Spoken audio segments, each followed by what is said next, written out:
Do you have a child who can't or won't do schoolwork on their own? Sam was like that.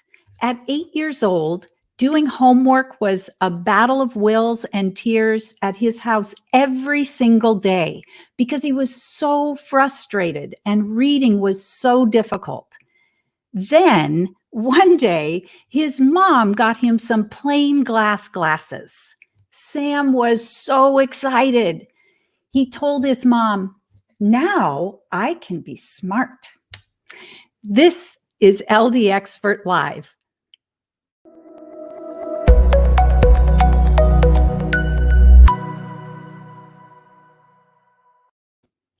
In our experience, your kids who resist reading and schoolwork desperately want to be capable, successful students. There are real solutions to reading and learning challenges, including dyslexia, but plain glass glasses or other accommodations probably aren't going to do the trick. If we want to permanently change a learning challenge, we have to identify and address the underlying skills that are not supporting the learner well enough. One of those critical areas is visual skills and visual processing. Today, we are going to be talking with Dr. Valerie Lam about vision problems you never realized could affect learning. Welcome to LD Expert Live, your place for answers and solutions for learning disabilities, dyslexia, and attention challenges. Hey, thank you to all of you who tune in with us every Tuesday at 10 a.m. Pacific, and to all of you who join us later. I'm your host, Jill Stowell, author and founder of Stowell Learning Centers, where we help children and adults permanently change their learning and attention challenges. Good morning, Lauren. Hello, good morning. Lauren is the director of Stowell Learning Center in Irvine, California, and she's going to be our moderator for today. Yes, hello everyone. Be sure to say hi. I love to see who's here with us. I'll be taking your questions and comments this morning. So if you have any questions for Dr. Lam or Jill, please put them in the comments and we'll get to them. And I'm really excited to have Dr. Lam today. She is from our neck of the woods here in Orange County, and we have shared clients, and so she's been a huge resource for us. So I'm excited for today's show. Me too. Hey, did you know that if you have 20/20 vision, it doesn't necessarily mean that you have the visual skills that you need to succeed in learning? We are going to talk about that and much more today with our guest, Dr. Valerie Lam. If you're just joining us, this is LD Expert Live. I'm your host, Jill Stowell, founder of Stowell Learning Centers. Our guest today is developmental optometrist Dr. Valerie Lam. Dr. Lam is the co-founder of Insight Vision Center in Costa Mesa, California, a private practice dedicated to vision therapy and specialty contact lenses. She and her team of 10 live by their mission statement to give patients a lifetime of healthy vision so that they love the way they see. Dr. Lam is a fellow of the American Academy of Optometry and a fellow of the College of Optometrists in Vision Development. When she's not wearing her doctor hat, she enjoys just being a mom and playing bubbles and Play-Doh with her 2-year-old and 4-year-old daughters. Welcome, Dr. Lam. Good morning. Welcome. Thank you for having me on the show. Oh, well, I am so delighted to have you on our broadcast today. I think that we are very like-minded in our thinking about reading and learning challenges. If we want to permanently change them, we have to really explore what the root cause of that difficulty is. You know, I think most people believe that if you have 20/20 vision, you're all set. You have perfect vision. Right. But we have students come to us at our centers who have 20/20 vision, but who are still struggling. Can you talk to us a little bit about the vision skills below the surface that students need in order to succeed in learning? Absolutely. And you said it best, Jill, when you said, they went to their general eye doctor. They sat in the chair. They read the letters on the screen, TZVECL. Great. The doctor says, you have 20/20 vision. Your eyes are perfect. You don't need any glasses. See you next year. Right. And so we do general eye exams as optometrists. And, the general optometry exam is looking for refractive error, which is to say, do you need a prescription? And it's also just doing a general check of the health and wellness of the eye. And as long as those things look good, most of these patients are saying, okay, great, they're being passed on. Mhm. But what we're seeing when we do our developmental vision exam is we're saying, I want to look at those other skills, all the other skills that are required and necessary for a child to succeed in an academic environment. And that's exactly like you said, where we go below the surface and we're looking at the functional vision skills of what they need to be able to succeed. For example, when you are sitting in a classroom and you're sitting at your desk and you're having to copy something from the board, you Mhm. don't even realize what your eyes are doing when you're doing that simple task. So from the medical side, right, we have muscles in our eyes and our muscles work like focusing lenses of a camera, right? So when you take a picture, your lens has to adjust to the distance at which you're looking. So if this student is looking down at their desk, their eyes are having to zoom in. And then when they look up at the board, their eyes have to zoom out. And it's going in and out, in and out. That muscle is working all the time while the student is learning. And if those skills aren't working properly, the student's going to fall behind and the teacher's not going to know why, but the student's going to be falling behind because maybe it's really difficult for them to see. Mhm. So there are several very common skills that we do see in students that do cause some learning issues. Is it okay if I share them with you? That would be great. Yeah. I think it's One of the really, most really relevant to our students and our families. Great. Yeah. One of the most common conditions that you'll hear with vision, it's called convergence insufficiency, really. And it's very common in young students, actually young and older students as well. And it's the concept that the eyes need to be able to point to what their eyes are focusing on, right? So we have a right eye and we have a left eye, right? And our eyes are actually connected all the way back to our brain. And the brain summates what the right eye sees with what the left eye sees, and it puts it together in a single picture in the back of our brain called the visual cortex. Now, if these pictures line up perfectly, right, we should see a single image. But if our eyes are not pointing exactly at the same direction at exactly the same time, these images will be slightly offset. When they're slightly offset, you get a symptom called double vision. Right? So convergence insufficiency, if the eyes are not pointing at exactly the same point when they're looking at something up close, they can result in intermittent double vision, which means sometimes the words go into two and then they slide back into one and they go back into two. And that can be very distracting for a student. It can be very difficult for them to love reading when the print can't even really stay together on the page.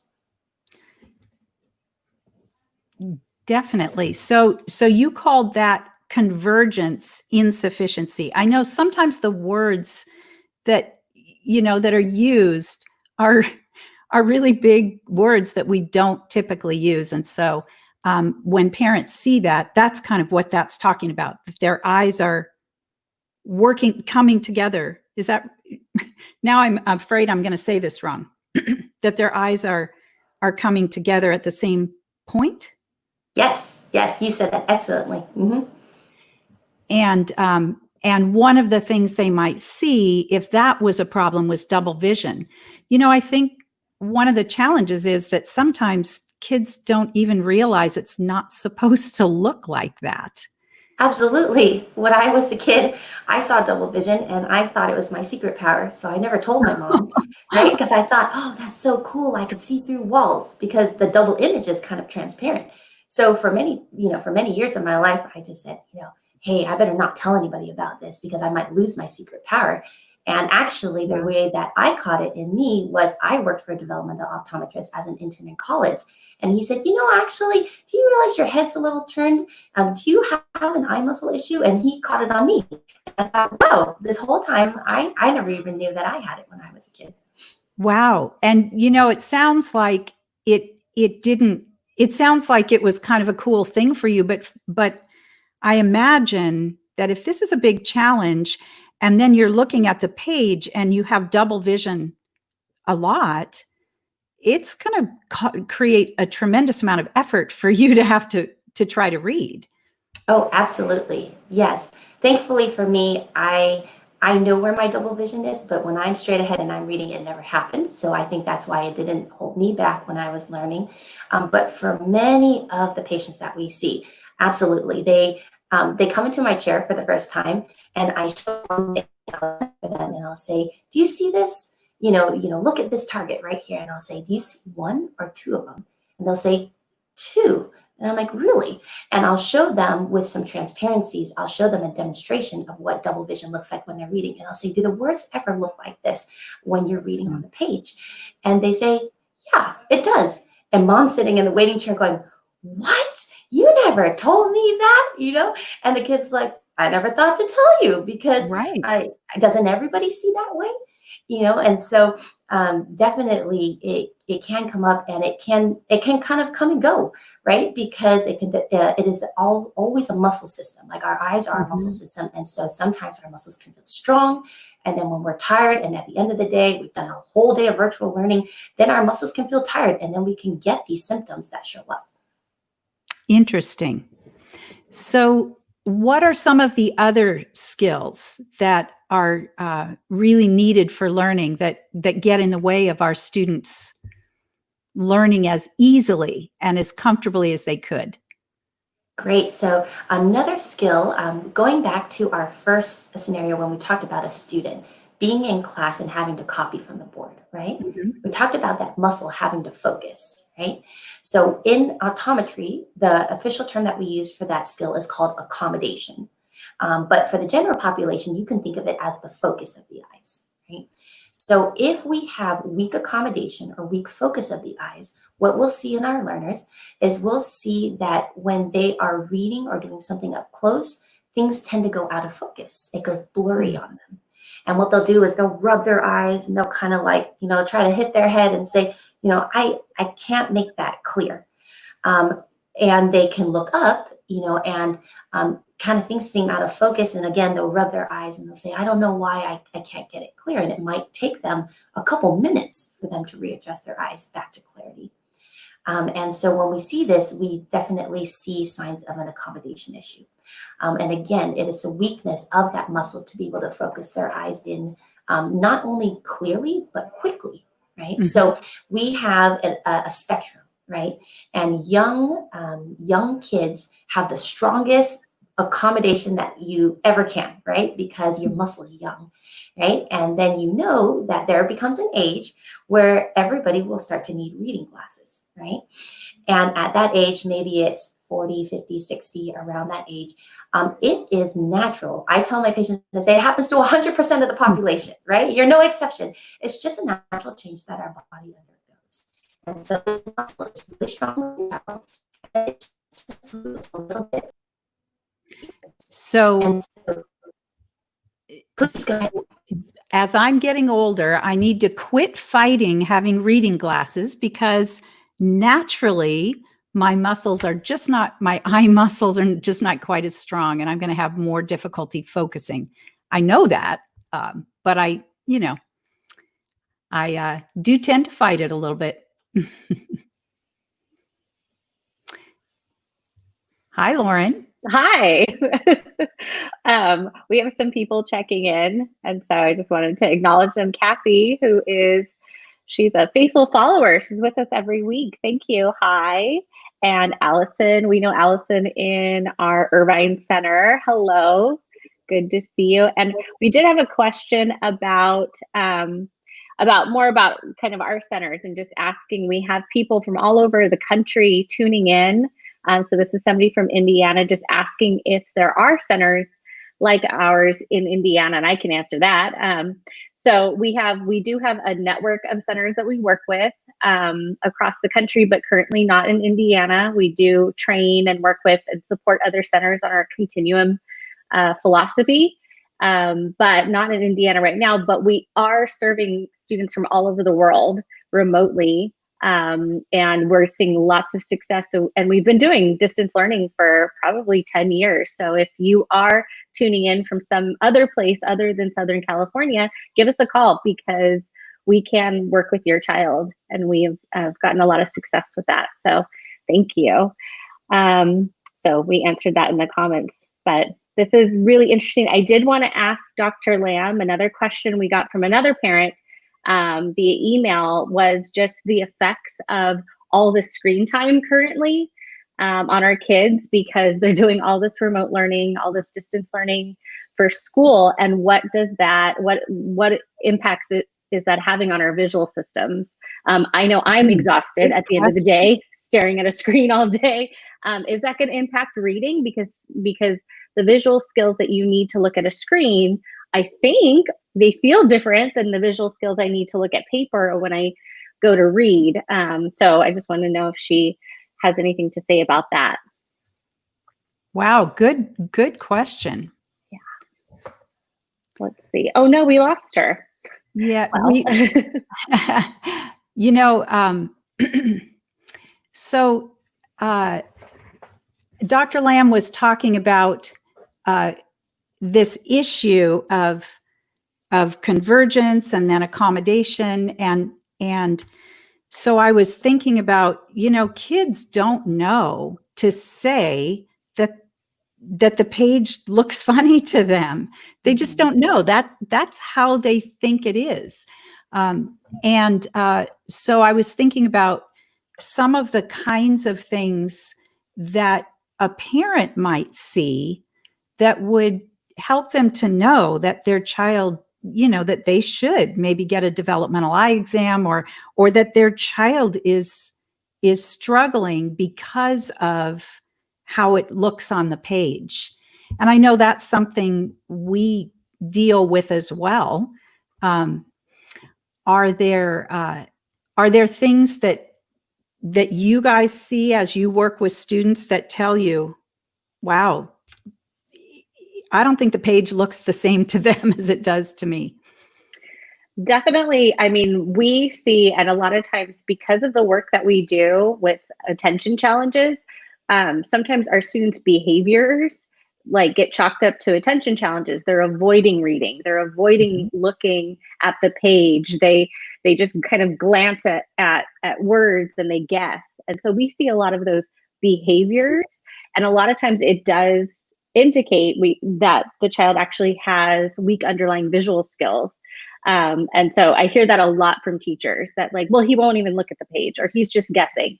But if your visual skills are not supporting you well, yeah, it's going to be uncomfortable to look at the board or to look at the page, and you're going to avoid focusing because maybe you do have a convergence problem with your eyes. And so it's going to look like an attention problem. We see that all the time. Yeah, we do. And, I think one of the things that's really important to remember is that behavior has its root in something. So if you may have a child who, boy, they are just, they try so hard, but they have really low stamina. So they start out really well, and then, they're just not able to finish. Well, if they're working that hard, that inability to finish can be fatigue on many of their systems. But right now, I mean, definitely could be fatigue on the visual system, or, they're refusing to copy from the board. Maybe they are so slow at it because it's so difficult for them to shift back and forth between looking far at the board and close, that, they don't want to be embarrassed like that. They don't want to be the slowest one. Maybe they'll just not do it at all. So sometimes the behaviors we see are actually symptoms of something else. Lauren, can you ask Dr. Lam that question that came up about the screens one more time? Welcome back. Yeah, sorry, internet. It's so reliable. Dr. Lam, a parent emailed me and was just asking about the effects of all this screen time that it's having on our kids. So they're at their computer, they're doing their Zoom class sessions, they might be on their iPads doing, different apps, learning apps and things like that teachers have assigned. Is that the visual skills that are required to be on a screen, are they different or are they more taxing than the visual skills that are required to sit in a classroom and read from a page or read from a board?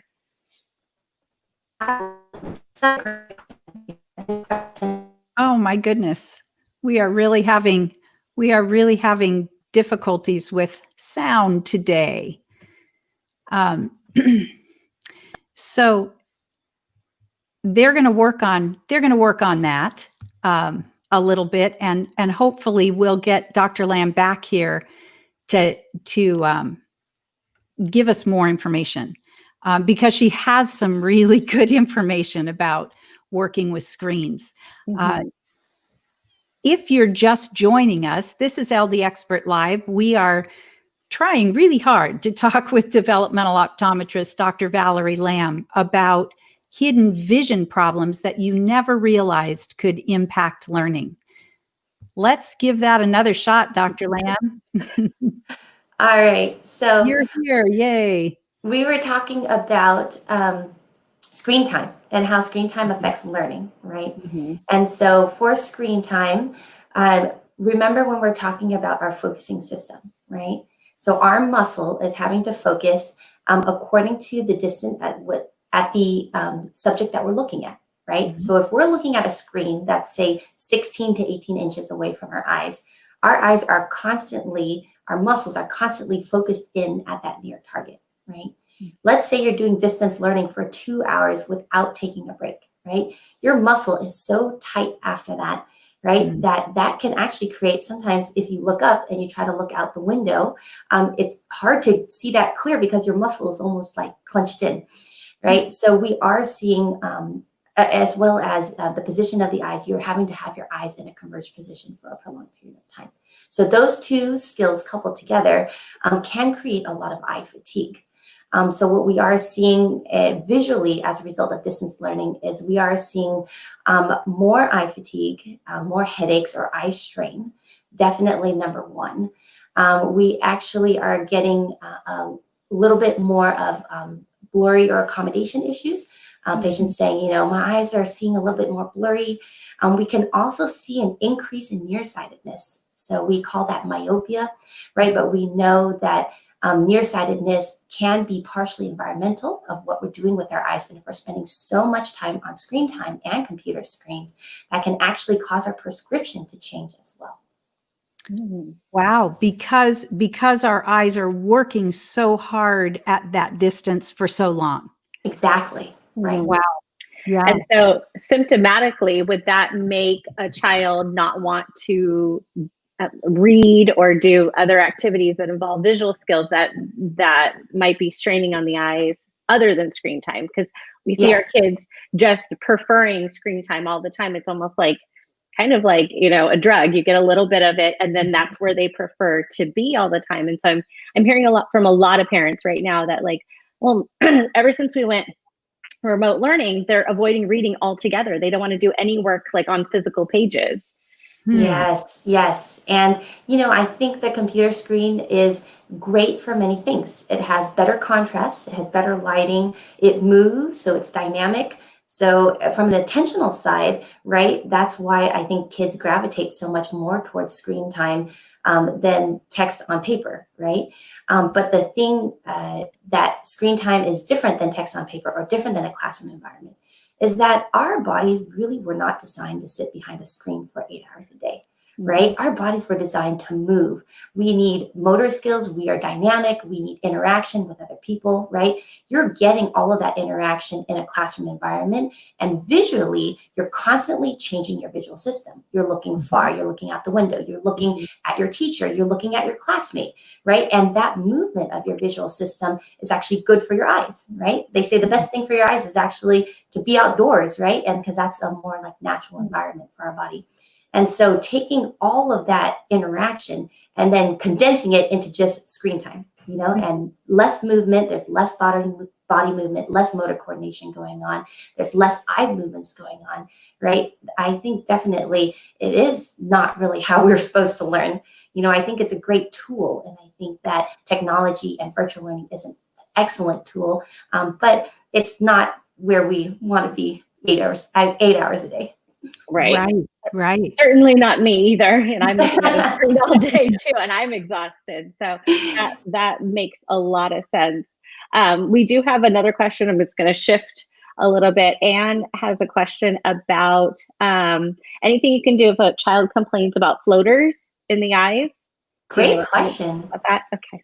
Okay, so we have an eye. Our eye is actually not hollow.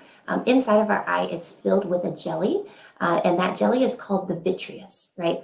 So I always explain to patients, I say the vitreous is like, it should be like clear gelatin, because you are seeing through that jelly in order to be able to see light outside, right? Now, what can happen is sometimes you can get like proteins, or it's almost like you'll get clumps in your gelatin, right? And at that point, we would call that a floater, right? Mm-hmm. Now, there are many normal floaters. And so what you're seeing actually is when the light comes through the vitreous and it catches maybe that there's like a little, what we call like a clump of gelatin, right? Like it goes through that floater, it casts a shadow on the back of the eye, and that's what you see. So commonly they'll say, oh, I saw something moving in the corner of my vision and I went to look at it and it was gone. You know, some kids say, oh, it looked like a spider web, or it looked like a little ghost. All of those are normal. Okay, so floaters can be natural. You will see them more commonly when you look at blank screens.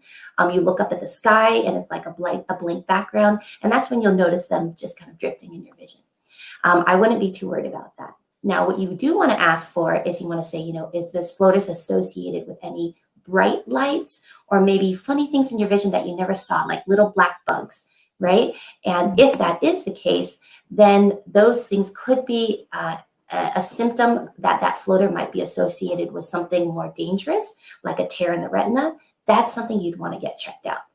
Right. So just ask for any additional symptoms. If they say, no, it's just that kind of that shadow and it goes away when I look at it, that sounds like a pretty normal floater to me.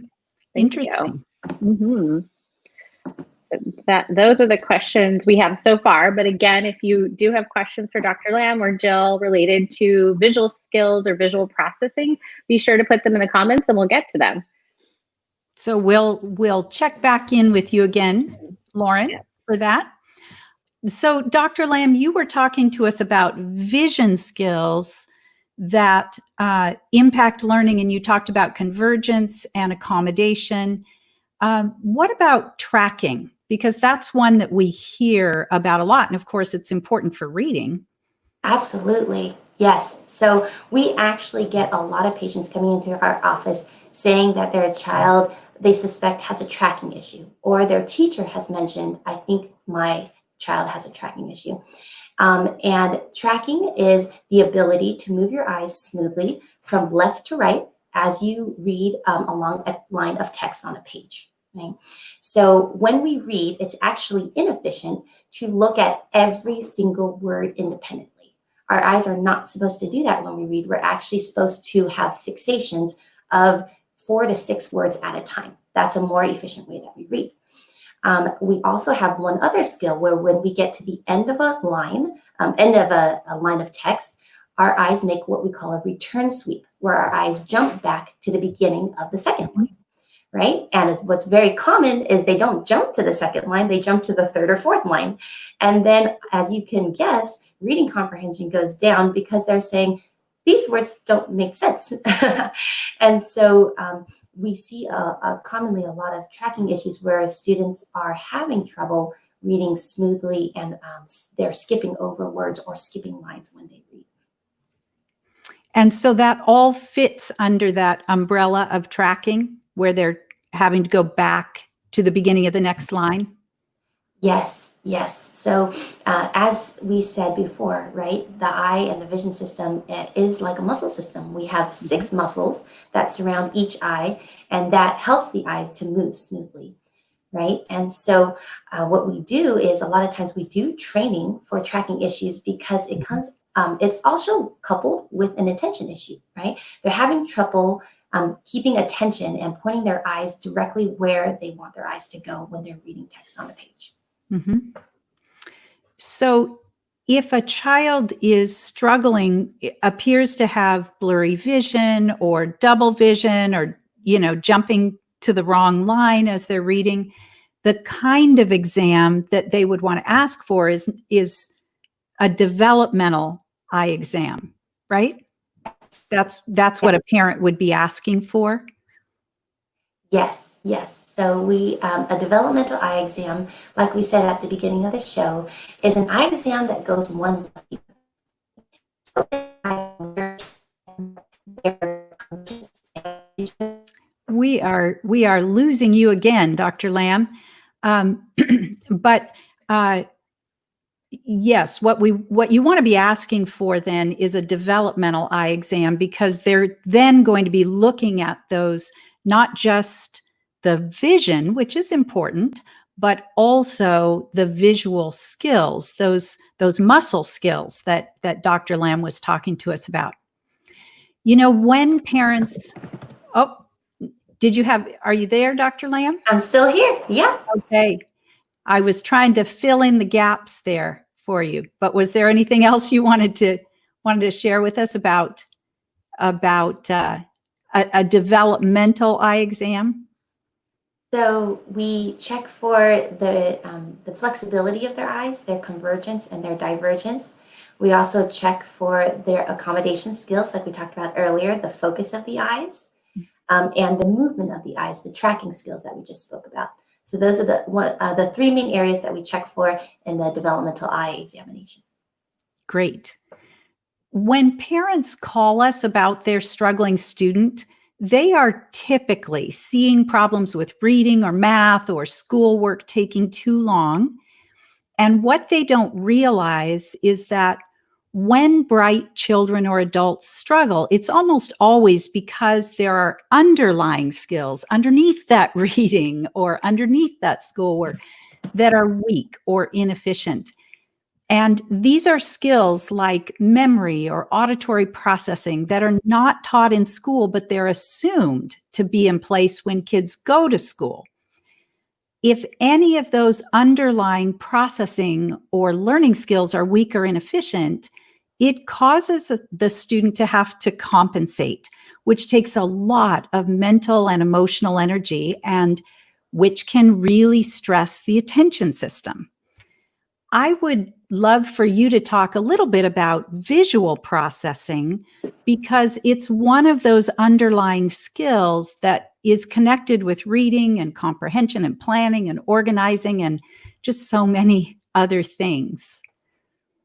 Excellent. And Jill, I think why you and I get along so well is when I came to visit your center, I worked with Lita, and she showed me your learning continuum, right? And I just loved it, because I said, that's exactly what we believe too.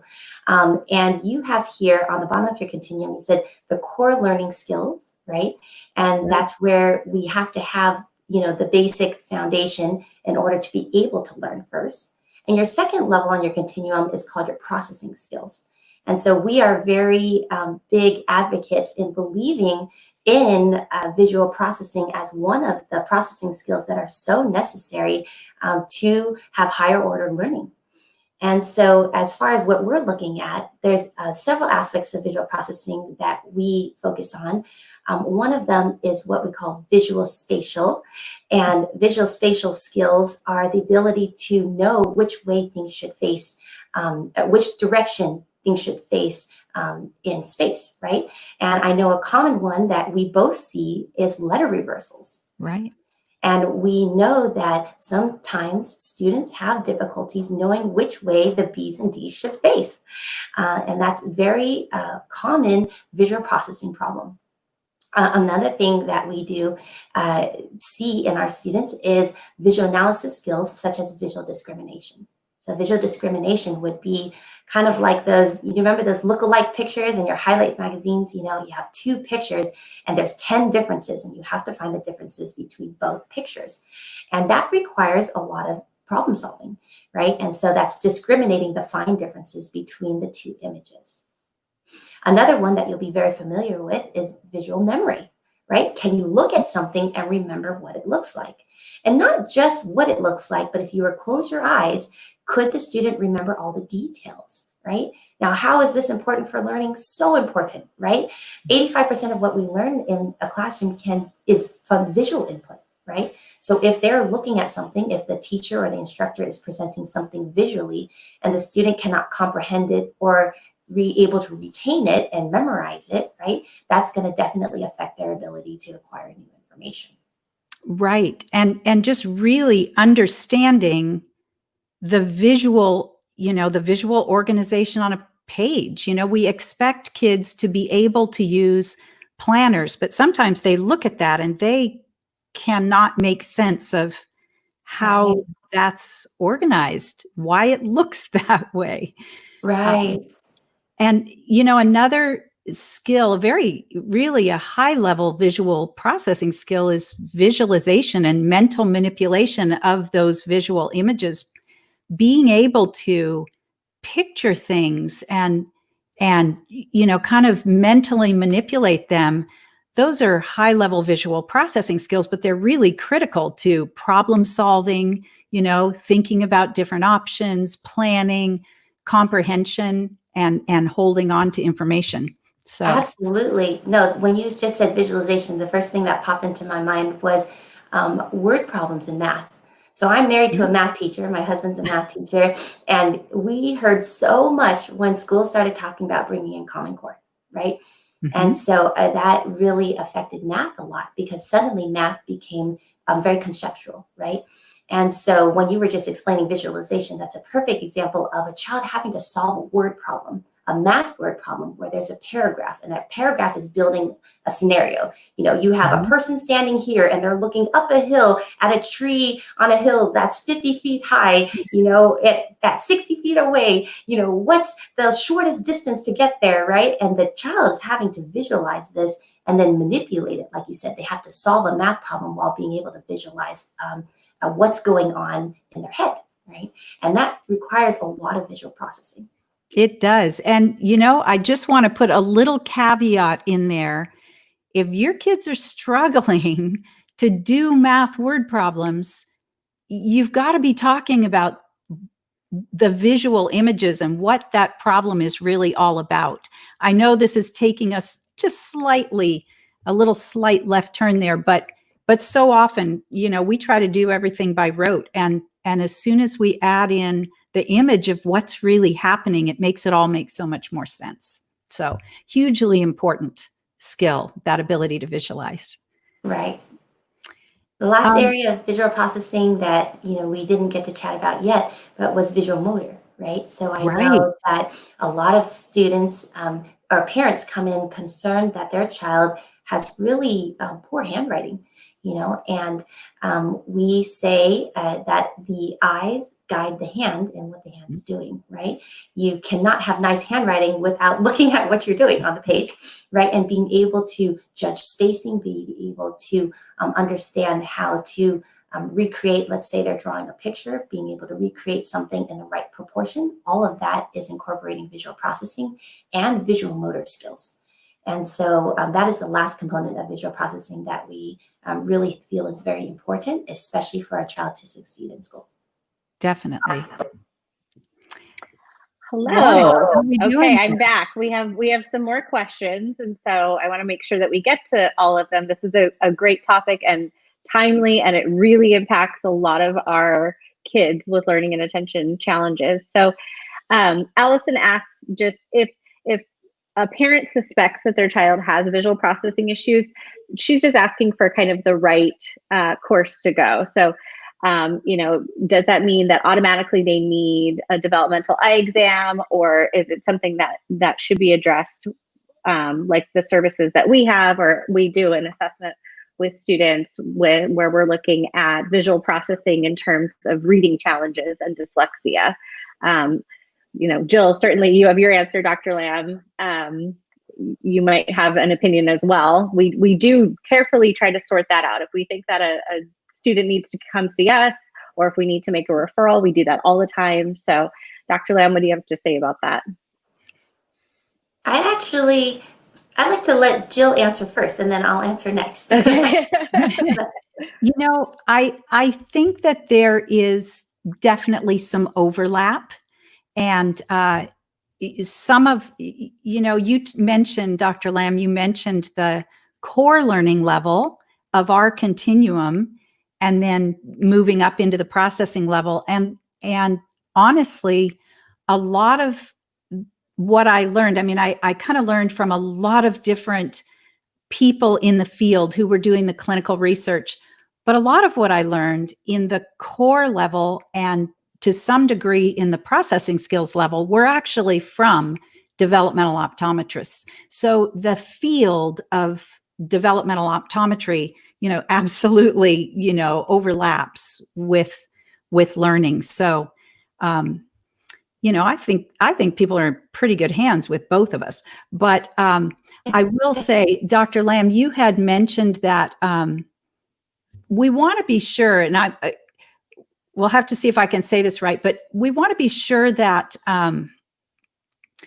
that we don't look at a child's learning problem and just attribute everything to the learning disability or the processing problem, but that we really make sure that, that the issues that we can really impact more easily are dealt with. And some of those are those visual skills that you talked about, I think. Do you remember when we had that conversation about that we don't necessarily want to assume that every single thing is related to the learning disability. We have to look at the root causes. Right. So what I think is great, and we all take this approach, is that any child that is struggling, we know that it's a team approach. We know that you have to get such a great team of experts to really kind of be, on the child's team and helping them to succeed. And so to answer Allison's question, I would say first get all your senses checked. You want to get that. Is there health check? You see your pediatrician, right? Is there vision check? You want to see an eye doctor, a developmental optometrist, and make sure those things are, is everything great? You want to get their hearing check, auditory processing, right? And then when you have your complete picture, right, you'll know which areas you need to focus on. And Jill, you and I talked about this, the great thing about your center is you guys train a lot of these areas, right? You don't just train one. I just specialize in vision, right? So I know vision and I know it like the back of my hand, but I need resources like you to help with the rest of things. If I have a learner that is not just struggling with vision, but that also needs auditory processing, Stowell Learning Center would be a great place that they could get training in both areas. But we have other students that maybe they just need areas in one section, like they just need vision, but everything else is strong, right? Then that would be appropriate to say maybe they just need vision therapy, because that's just the missing piece of the puzzle that is weaker for them. And so I say Stowell Learning Center is a very global approach. You guys have a lot of great resources at your center, and you can test for things. But maybe from my perspective, I would say we're very specific. So if we know that we're looking for a visual processing issue, then I know exactly how to test and look for that. And so, Allison, hopefully that would answer your question as far as which route you should go first. And I remember when I was a special education teacher, I had a student who had learning disabilities. I was a learning disability specialist. He was in my program, and he really struggled with reading. But one day he came in with glasses and his whole world had changed because he could see. He was like in wonder at the world because he could see. So we still had some remediation to do, but what a difference. Everything was so much faster then. So really looking at all the different pieces of the puzzle is important. So. Thank you. We have another question, a specific question from Andrea. She did have an independent vision assessment for her son, and a convergence insufficiency was found among other deficits. And she's asking for accommodations. They are going to start vision therapy, but what accommodations can she ask from the school once they are back in the classroom? What would be appropriate? Well, first of all, I'm excited for your son. That's really great. I'm excited that he's going to start vision therapy. Accommodations. So remember that convergence insufficiency probably is a lot harder at mirror work, right? And so things that can help, one easy thing that we usually suggest for our patients is preferential seating, right? So that means allowing them to sit towards the front of the classroom. And even that can be a lot easier on their eyes. Another thing that is an easy accommodation to ask for is they would be able to use what's called a slant board. So a slant board is as a board, it usually has some pegs behind it that can lift it. They've shown that if the reading material is at a 45-degree angle, according to the eye, so it's more perpendicular to their gaze instead of lying flat on the table, that's actually a lot easier on the eyes and the vision system, and they should have less symptoms. And so even being able to prop up his reading or his worksheets at school, that can be a helpful accommodation as well. And lastly, I would say if he requires it, if it's very helpful to him, asking the teacher to, blow up the worksheets on a Xerox copy to make it a little bit larger, that can also be a helpful accommodation. And I think that's not too much to ask of the teacher, just to see if they can make a little larger copy, if that would be helpful for your son. Thank you. And then we have, I hope I'm pronouncing your name right, Kehalani. Asks that her son wears glasses. He goes to the optometrist, but he's also been diagnosed with ADHD, and he complains about dizziness when doing schoolwork. So she's just wanting to find out, do you feel like that could be vision related, or is it something else? Yeah, so I'm not sure from the comment if these glasses are, corrective glasses, like he needs them to see clearly, or if they were given to him as reading glasses, like developmental lenses to help ease his eyes when he's reading. It actually is two completely different prescriptions. But if he's complaining of dizziness, I would definitely get a developmental eye exam done to test for some of these underlying skills, right? Could the dizziness actually be that maybe it's going a little bit double? Or maybe that when he is converging his eyes, when he's reading, it's very strenuous on his eyes and it can make him feel rather dizzy. So that is very likely. And another thing, let's say when we talked about the tracking issues, right? If he's getting lost on the page when he's reading, that could also be construed as dizziness. So definitely, I think there is a high chance that some vision issues could be going on with her son. Okay. And then kind of, similar to the same line, Susan asked, her 7-year-old was just given glasses. She does not like wearing them. She is a struggling reader. The eye doctor wants to wait for vision therapy to see if the glasses strengthen her eyes. She's just wondering, is that wise to wait, or should they, get started with vision therapy? Right. So glasses are great.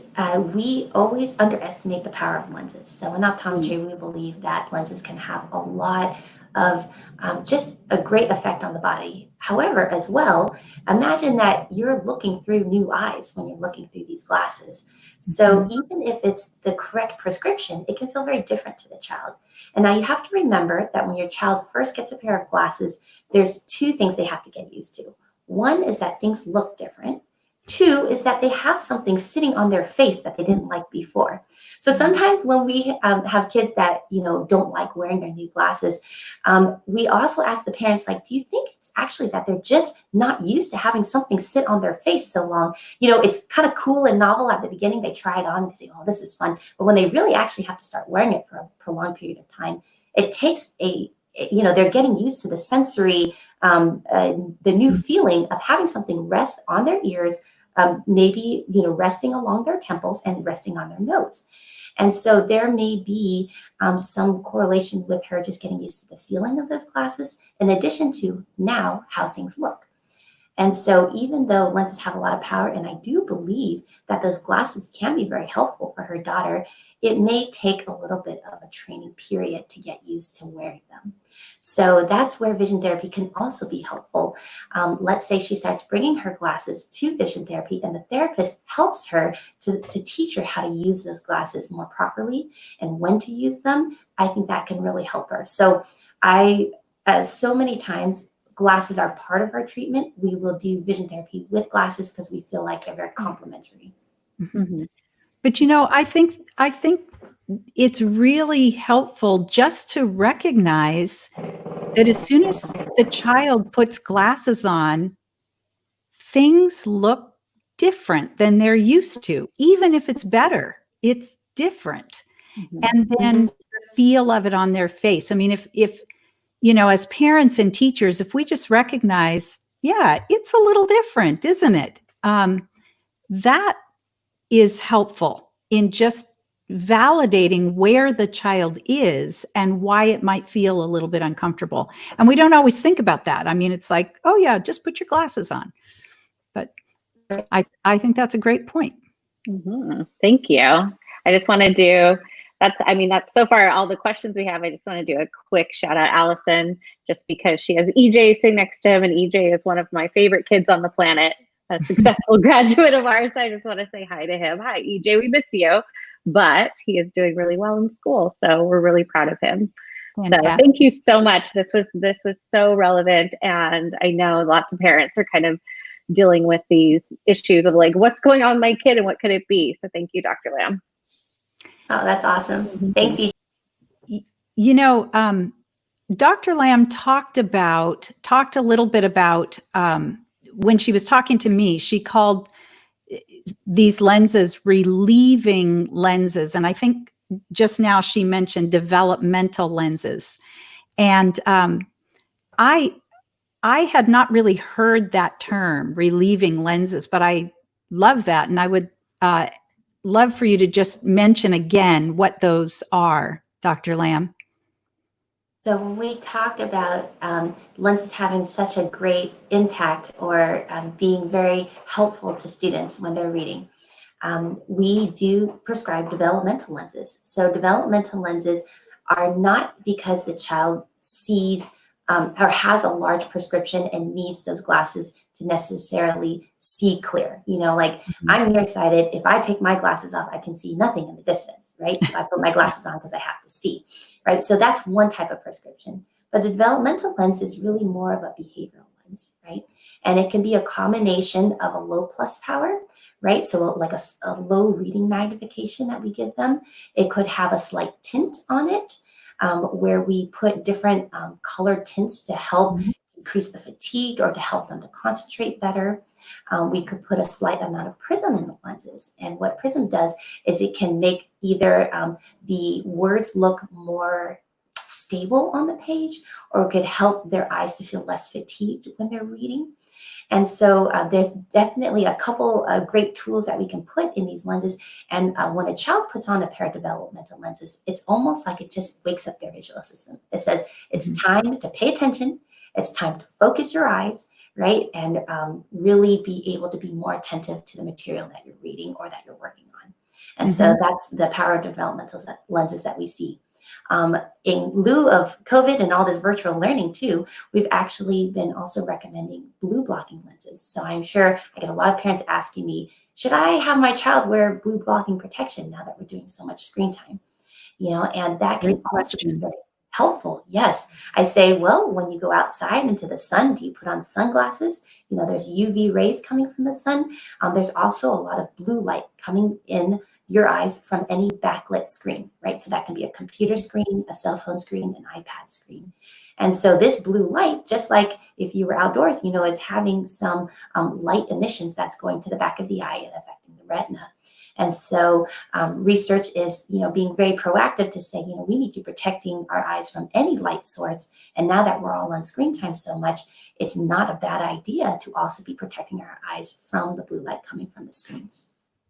And so they can do that through blue light filters or what are those glasses called? Blue Right. blockers? Yeah, in the layman terms, they call blue blockers, right? Yeah. We have a very nice, so when you purchase a pair of glasses, you can put what we consider an anti-glare coating on those lenses, right? So they have a customized glare coating that blocks the blue light. So that's Okay. one option when you get a prescribed pair of lenses. Another one I know that they sell online is they have a lot of blue blocking Plano glasses with no prescription in them, but it just has that blue blocking filter, right? And I know that you can buy those online. Also, computer screens and devices have a blue blocking filter built into their settings. So you can go on into the settings, into the display function of your computer and put the blue blocking filter on, and that will change the color tone of the screen to decrease the amount of blue light being emitted. Which then might help a little bit with the fatigue. Absolutely, yes. And so they've been saying that this blue light, it affects the circadian rhythm of our sleep cycle, right? And so blue light is typically what we see when it's daytime, right? So it kind of makes our body more awake. And so if you are looking at a computer screen, let's say at 12 o'clock, well, not for your kids, let's say 10 o'clock, at night when they should be going to sleep, but they're looking at screen time, the blue light is almost kind of tricking their brain saying, hey, it's daytime still. So their brain is actually more active, and that can actually affect their ability to be able to fall asleep. So you hear the recommendations of, no screen time an hour before bedtime, right? And there's actually a lot of truth to that, because that blue light is messing up our natural daily rhythms of our body. And our body knows that when it becomes dark, it's time to, quiet down and get ready to go to bed. Mm-hmm. So there was something that you shared with me, and I just want to make sure that we bring this up because I just think it's the coolest little tool. And you called it 20-20-20. Can you tell us about that? Yes. So we're in the year of 2020. We say this is the year of optometrists, and we have our 20-20-20 rule. And so that says every 20 minutes, you should take a break from what you're doing, whether that's reading or your devices. And you should take a 20-second break to look 20 feet away, right? And 20 feet away is the equivalent in optometry terms of infinity or like distance, right? So when your eyes are looking in the distance, your eyes are in a more relaxed position. When you're looking at anything up close or within arm's distance, your eyes have to work harder to focus in on that subject. And so if you take a 20-second break to focus your eyes 20 feet away, you're resting your eyes, right? And we recommend to you to take a visual break every 20 minutes of when you're doing activity, whether that's virtual learning or reading, playing iPad or playing video games. You need that break frequently to rest your eyes so your eyes are not straining. That is great. I actually have been doing that, and I think it's really helpful. So keep that in mind. 20-20-20. Everybody gets to relax their eyes just a little bit. Well, thanks for being a role model, Jill, to all our learners. This is LD Expert Live. I'm your host, Jill Stowell, founder of Stowell Learning Centers, and my guest is Dr. Valerie Lam of Insight Vision Center. Let's check back in one more time with Lauren just to make sure we captured everybody's questions. We did. We just have some thank yous. So we just wanted to, this was again very informative. Just some thank yous. So a lot of people tuning in because I think it really does relate to their kids right now. Very timely. A lot of our kids, myself included, are spending a lot of time on screens. And so it is 2020 kind of is the time for optometrists and for vision. And who would have thought it would have been because of this? So thank you so much for all of your clarification and insights, Dr. Lam. Yes, thank you, Dr. Lam. It's been really fun to have you with us today. And thank you, everyone, for participating, for your questions, your comments. If you would like to contact Dr. Lam or Insight Vision Center, you can call or email. Her information is up on the screen, so be sure to take a screenshot, and we'll also post this on our social media so you can check it out later today. Thank you, Dr. Lam, for being with us today. This is LD Expert Live, your place for answers and solutions for learning disabilities, dyslexia, and attention challenges. Next Tuesday, be sure to join us as we talk with physician Dr. Alan Sawson about brain health, nutrition, and non-drug treatment for ADHD. It is going to be a great show, so don't miss it. Stowell Learning Centers are open for remote sessions and screenings, so you can access our services wherever you are in the world.